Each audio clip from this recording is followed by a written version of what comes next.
The first night in my new house, it whispered my name. The second night, it said it like it missed me. I thought it was just the pipe settling, you know? Old houses make strange noises. I just bought the place, a beautiful Victorian that needed a little love. It felt like a fresh start, but the whispers, they were just the beginning. The first real sign something was wrong was the upstairs bathroom. One morning, it was just gone. Where the door should have been, there was just a solid, wallpapered wall, as if a bathroom had never existed there. I blinked, rubbed my eyes, thinking I was still half asleep. I went downstairs, made coffee, and when I came back up, the door was there again. I chalked it up to stress, the move, being overtired. But the house kept changing, subtle things at first.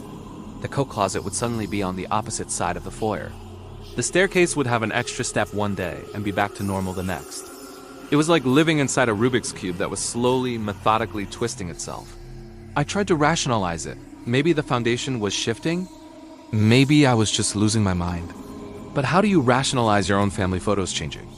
I have a picture of my parents on the mantelpiece from their wedding day. One afternoon, I noticed it was different. It was still them, same pose, same clothes. But they were standing in front of my new house. A house they'd never seen. They passed away years before I bought it. Then came the new photos. Pictures started appearing on the walls, in frames I didn't own. They were all of me. Me as a kid, playing in the backyard of this very house. Me on my 16th birthday, blowing out candles in this dining room. These were memories I didn't have, a childhood I never lived. Yet, there was the proof hanging on the walls, smiling back at me. It felt like the house was rewriting my past, claiming me as its own from the very beginning. The whispers became more frequent, more personal. It wasn't just my name anymore. Late at night, when the floorboards creaked and the wind howled outside, I'd hear it. Remember when you fell off your bike on the driveway? A voice would murmur from the vents. I did fall off my bike as a kid, but it was 100 miles from here. You always loved the way the rain sounded on the attic window. It would sigh from the shadows, and I did. How could it know that? It was sharing my deepest, most private memories. Secrets I'd never told a soul. It wasn't just a house anymore. It was a confidant, a historian of my life. An entity that knew me better than I knew myself. The fear was constant, a cold knot in my stomach. But there was something else, too. A strange sense of comfort. Of being known. I stopped trying to leave. What was the point? The outside world felt distant, unreal. This house was my reality now. Last night, I tried the front door just to see.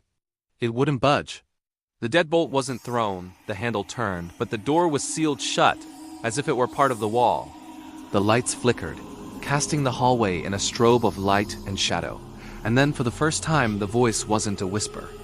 It was clear, calm, and all around me, seeming to come from the very walls themselves. "You don't live here," it said, with a chilling sense of finality. "You belong here." A cold dread washed over me, colder than any fear I'd felt before. I stumbled back, my heart pounding against my ribs, and caught my reflection in the hall mirror. Or where my reflection should have been. The mirror showed the hallway behind me, the ornate wallpaper, the flickering light. But I wasn't there. It was just an empty space. I was invisible, a ghost in my own home. My own prison.